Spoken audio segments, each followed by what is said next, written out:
this is one of the reasons that Chokmah intelligence is the most repeated theme in the King's Ode to the Choder. God's people must be encouraged to forego the religious and political nonsense and think their way back to Yahowah.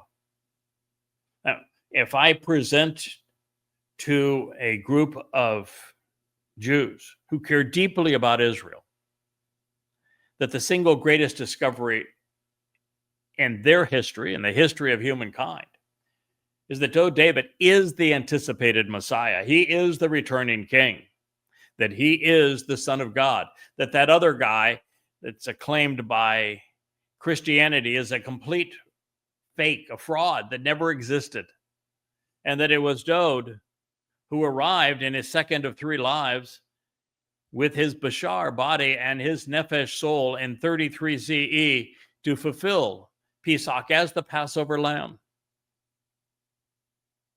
doing what is accredited to a fraud, a product of identity theft. That Dode did this, and that Dode fulfilled matzah, having his soul carry the guilt of every covenant member into Sheol to deposit it there to perfect us, so that all who avail themselves of what he has achieved might receive the benefits of the covenant. This is the message of the Choder. But it is only half of the Choder's responsibility, because he will use his Bashar body within 8.5 years of now to redeem this remnant of Yisrael that will finally walk away from religion and politics and embrace Yahweh's name. At the very last minute, just 10 days before, Dode arrives with Yahowah to fulfill the day of reconciliation, Yom Kippurim, in year 6000 Yah, 33 CE. So God's people have to be encouraged to think differently, to act differently, to accept this great gift, the greatest discovery in human history, certainly the greatest discovery, pursuant to God and his people. The conditions of the covenant must be known. The purpose of the mikre must be understood. They must be attended. They must be capitalized upon. God's name must be restored.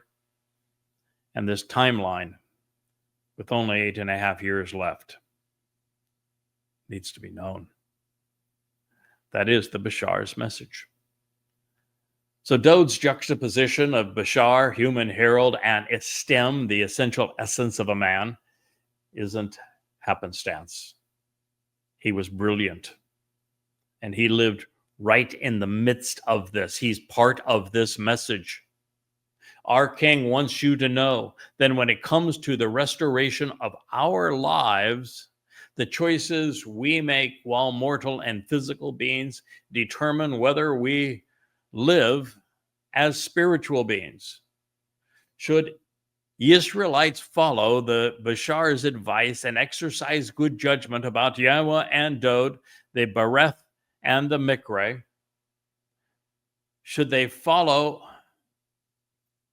what Dode has done and capitalize upon it, they will live. But if not, the degenerative parasitical fungus of religion will continue to infect and destroy them. And in this regard, it is Dode who removed the corrupting guilt of those who exercise good judgment regarding what he accomplished on Chag Matzah. I guess you have to recognize that Dode performed on Chag Matzah, and you have to recognize that Chag Matzah is a mikra. You even have to understand that the covenant is the essence of what he was enabling. You'd have to appreciate the fact that it has 5 conditions and 5 benefits that were met by the fulfillment of the first 3 Moed Mikre, and that he was the Bakor, firstborn son of God, fulfilling firstborn children, Bakurim. It's a lot to take in, isn't it? And it's also counter to what Jews have been told culturally, politically, religiously. And it is so counter to the lies of Judaism with their replacement, Messiah Bar Kokhba, that began it all, and Christianity with their repulsive counterfeit Jesus Christ.